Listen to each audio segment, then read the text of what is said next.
Halo semua, pada video kali ini kita akan membahas dua metode dalam membuat shadow yang terlihat realistis di Photoshop.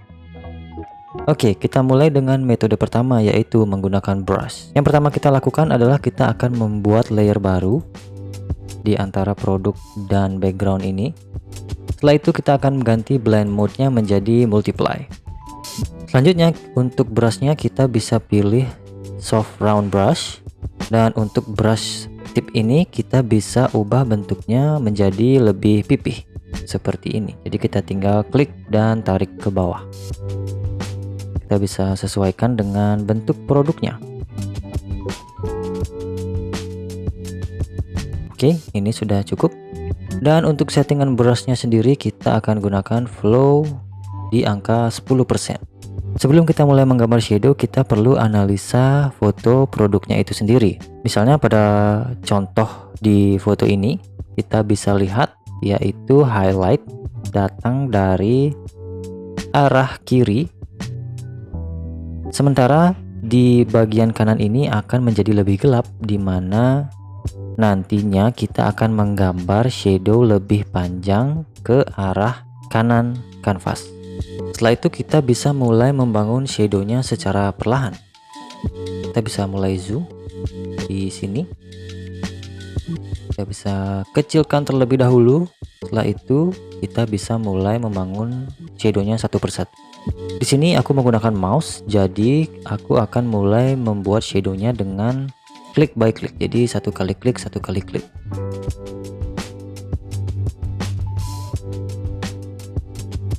Kita juga bisa besarkan ukuran brushnya, dimana seperti yang kita analisa tadi, bahwasanya akan ada shadow yang lebih panjang di bagian kanan foto ini.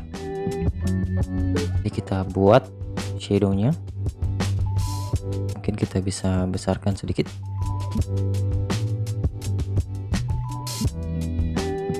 Coba kita zoom out sedikit.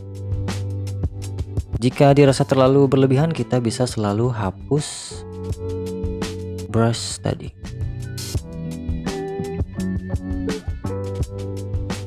Hal lain yang perlu kalian ingat dalam menggambar shadow adalah dimana jika foto produk dan permukaan ini bersentuhan langsung, maka semakin pekat juga shadownya.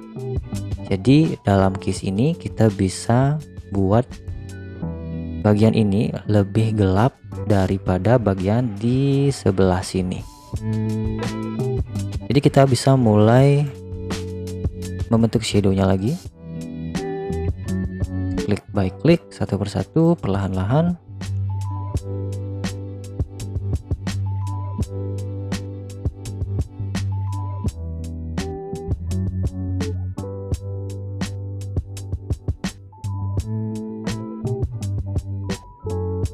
Kita juga bisa hapus di bagian sini, karena dari hasil analisa tadi kita melihat bahwa highlight datang dari kiri, jadi bayangan atau shadow itu akan condong lebih ke arah kanan gambar. Jadi kita bisa perkecil juga agar sebarannya lebih sedikit, dan kita bisa membuat shadow di area ini.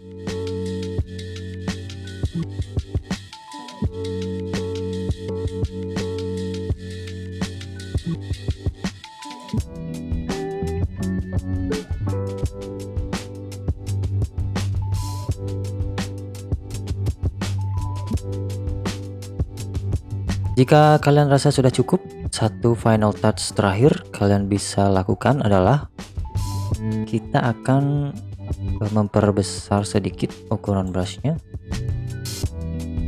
dan kita diameternya kita ubah juga. Kenapa? Karena kita akan membuat shadow yang sangat tipis di sekitar produk ini untuk membuat dimensi. Jadi mungkin kita bisa buat layer baru, kita ubah blend mode-nya menjadi multiply, dan kita bisa langsung klik saja, sekali klik. Oke, kita bisa lihat sebelum dan sesudah kita tambahkan shadow tadi.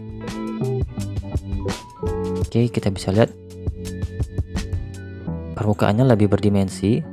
Ini dia shadow yang kita buat dengan menggunakan metode brush. Selanjutnya kita masuk ke metode yang kedua, menggunakan shape. Dengan menggunakan metode ini kita akan membuat layer yang sifatnya non-destruktif sehingga mudah diedit setelahnya. Pertama kita akan membuat shape dengan menggunakan ellipse tool di sini. Setelah itu kita bisa membentuk shadownya. Sama seperti metode sebelumnya, kita akan membuat shadownya lebih panjang ke bagian kanan kanvas.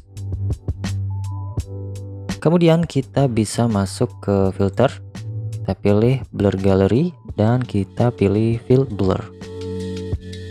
Di sini kita akan convert to smart object. Sekarang kita bisa menambahkan poin-poin di mana kita akan membentuk shadownya dengan value yang berbeda pada setiap poinnya. Seperti di sini kita bisa kecilkan karena seperti pemahaman kita sebelumnya bahwa semakin dekat objek dengan permukaannya akan semakin pekat pula shadownya.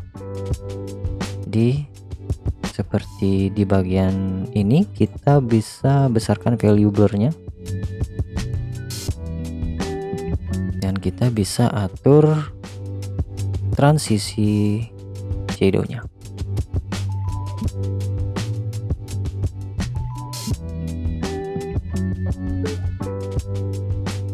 Jika dirasa sudah, kita bisa klik OK.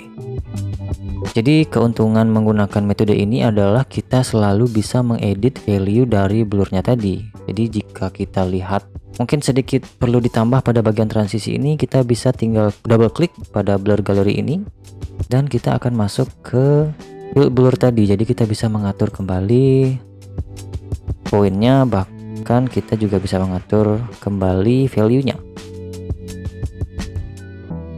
Oke, jika dirasa sudah, kita bisa klik OK. Sekarang kita akan ubah blending mode-nya menjadi multiply. Lalu kita tambahkan layer mask. Dan dengan layer mask ini kita akan menghapus area tertentu dan menyesuaikan bentuk shadow-nya. Di sini kita akan menggunakan soft round brush dengan flow sama seperti tadi 10%. Dan karena kita akan menghapus, kita akan menggunakan warna hitam. Kita bisa kecilkan terlebih dahulu. Kita mulai membentuk shadow-nya.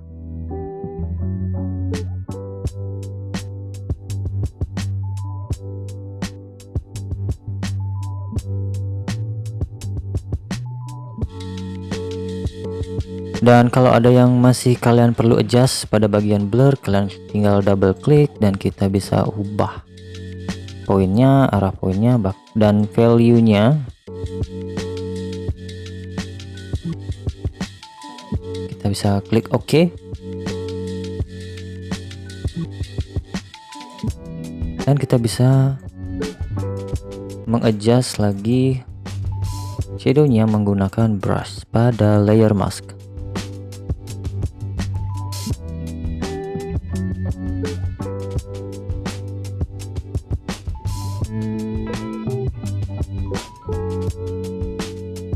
Dan untuk sentuhan akhir, sama seperti metode tadi, kita bisa tambahkan layer baru dan kita ubah menjadi multiply blending mode-nya.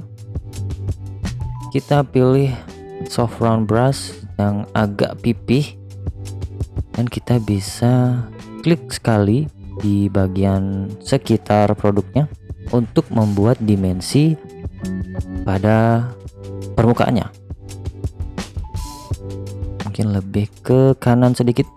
Nah, kecil memang, tapi memberikan kesan bahwa ada dimensi pada permukaannya. Seperti itu.